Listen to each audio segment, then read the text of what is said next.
Graça e paz. Feliz Ano Novo, primeiro domingo de janeiro de 2021. Eu sou a pastora Dircileia e a gente vai falar um pouquinho sobre cartas pastorais.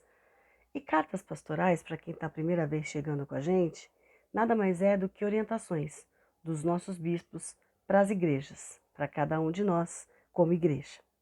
Essa carta foi escrita como plano de ação no período de 1998 até 2001.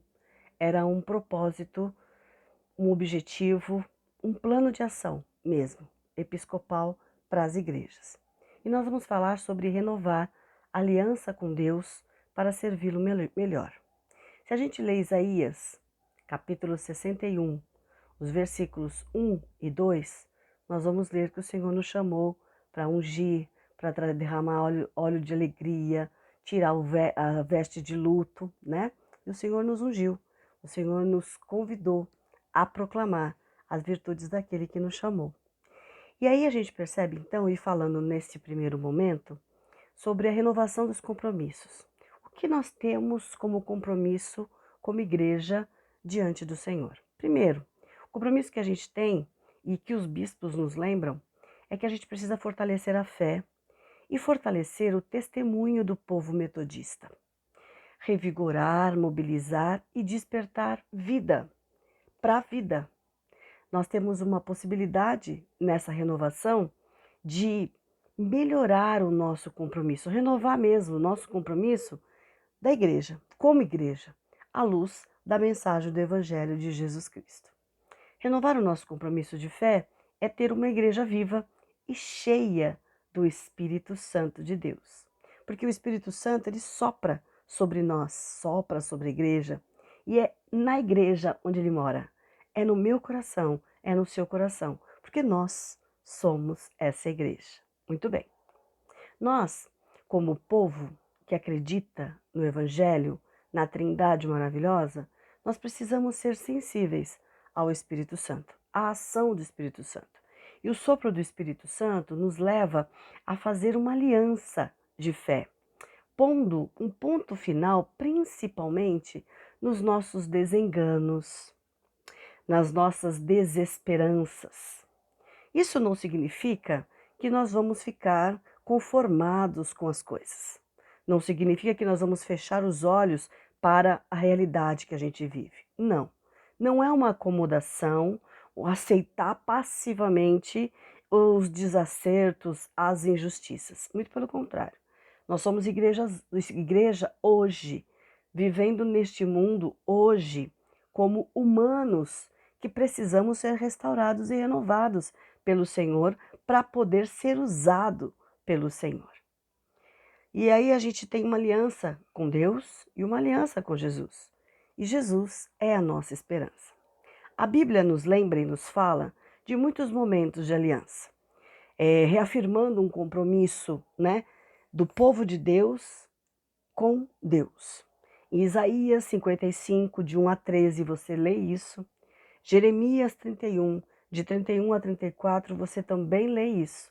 O povo sendo chamado a voltar-se a Deus, a lembrar do que Deus tinha feito, a ter um novo pensamento e voltar a ter o pensamento diante do Senhor. É um convite para se humilhar diante de Deus, para servir com alegria. E em Gênesis a gente vê muito isso, né? Aí a gente vê quando termina o dilúvio, tem uma aliança que Deus firma com Noé. Quando a gente também lê em Gênesis, Abraão, logo depois de toda aquela questão de fé, de entregar o filho, de nascer e filho, a gente percebe que o Senhor faz uma aliança com Abraão, abençoando a todas as famílias da terra. Aliança, e as alianças que a gente lê na Bíblia, principalmente no Antigo Testamento também, visa trazer vida, quer trazer paz e justiça a cada um de nós, ao povo de Deus, né? Josué, quando entra na terra de Canaã, ele renova a aliança e todos são chamados a se comprometer para assumir, para cumprir de verdade essa aliança. Josué 25, 15, principalmente. Vocês escolham quem vocês querem servir, né? Muito importante isso. Durante o período dos reis, a monarquia, os profetas eles convocam os reis, cada um, e convocam o povo para se voltarem também a Deus e não esquecer da aliança feita já lá mesmo com Noé, com Abraão, para que todos possam lembrar-se do que foi feito. Quebraram a aliança muitas vezes, principalmente oprimindo órfãos, viúvas, né? Fazendo aliança com outros deuses. Isso foi muito grave e os profetas lembram disso. As profecias lembram e chamam o povo à atenção para voltar-se a Deus. Mas a gente não pode esquecer que uma das promessas de restauração dessa aliança do homem, do ser humano, com Deus, é justamente a profecia que viria o Messias Redentor. E nele e com ele, essa aliança seria restabelecida. O tempo do Messias, o tempo de Jesus Cristo, renovaria a aliança e seria um tempo de redenção, um tempo de libertação baseado naquele código da aliança do Sinai. Lá, né, Moisés, quando desce e tem esse código, essa aliança com o Senhor. Desce do monte e fala com o povo. Aí a gente não pode esquecer que lá a gente lendo o Antigo Testamento, lendo Levítico, lendo Deuteronômio e Números, tem o ano sabático. O ano sabático, ele mostra que durante de 7 em 7 anos, as dívidas são perdoadas. É uma aliança que eles têm. Então, a cada 7 anos, dívidas são perdoadas. E tem também o ano do jubileu, a cada 50 anos. Então, passa 50 anos, mais 50 anos e mais 50 anos, as dívidas, além de serem perdoadas, as propriedades podem voltar aos seus antigos donos. E aí a gente percebe que quem perdeu ficou pobre. E quando resgata, ele volta a ter uma dignidade, né? Os escravos, por exemplo, eram libertos nessas épocas de jubileu. E aí a gente percebe que Jesus, ele vai ser o cumprimento dessa lei do jubileu, onde tudo é perdoado, onde a gente vai ter perdão dos nossos pecados, das nossas dívidas, de tudo que a gente fez que não era agradável e que não agradou a Deus. É um momento de graça, né? Por isso que Jesus faz uma nova aliança com a gente.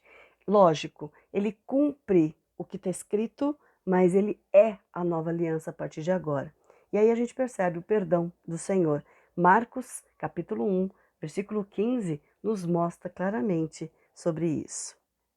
E os bispos, então, falando de todo esse processo da Bíblia de aliança, de compromisso, de renovação, eles nos chamam e têm um desejo de propor a nós, como igreja, uma aliança que nos faça assumir como povo de Deus o desafio do tempo da aliança proposta por Jesus Cristo, essa do perdão, essa da vida nova, da vida eterna.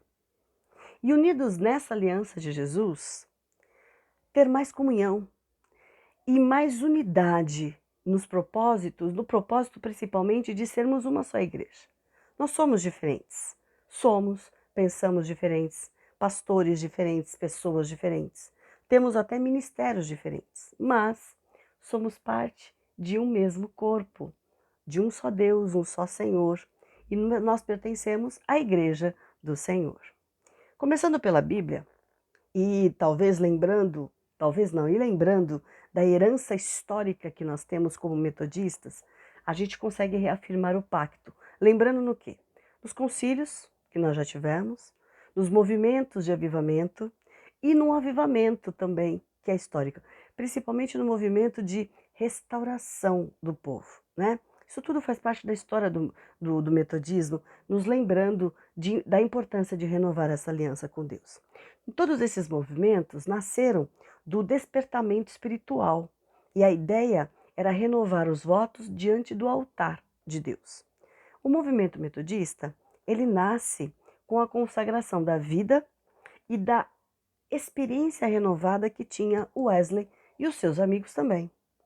Então, o culto, eles faziam o culto de renovação da aliança, que era uma experiência revitalizante e revitalizadora para todos naquela época.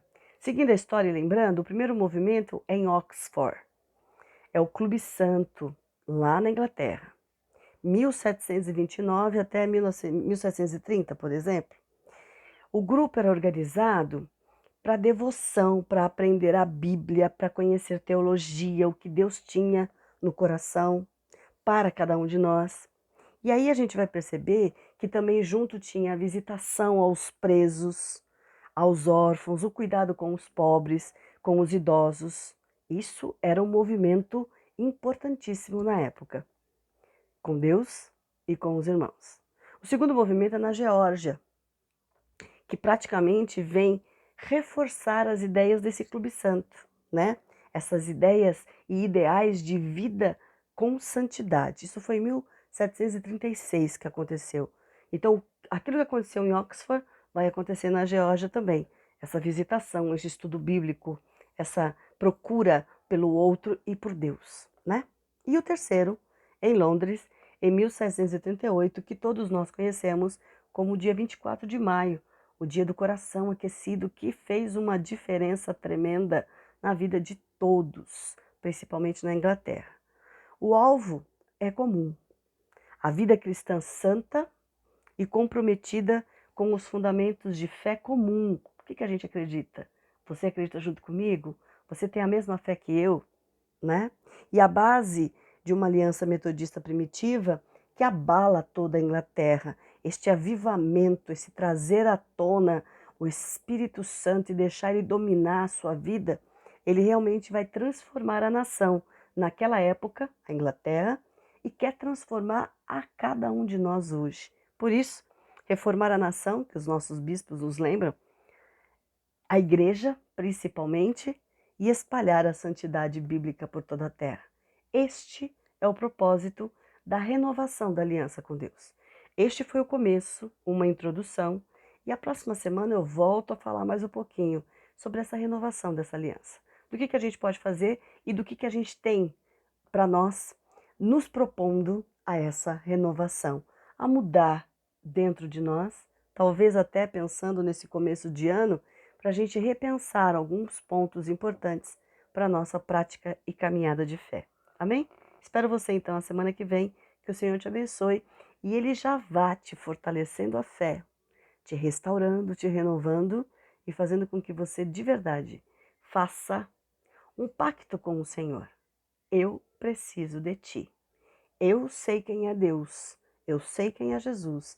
Eu quero o Espírito Santo na minha vida. Amém? Que o Senhor te abençoe. Continua tendo um feliz ano novo e a gente se vê em nome de Jesus.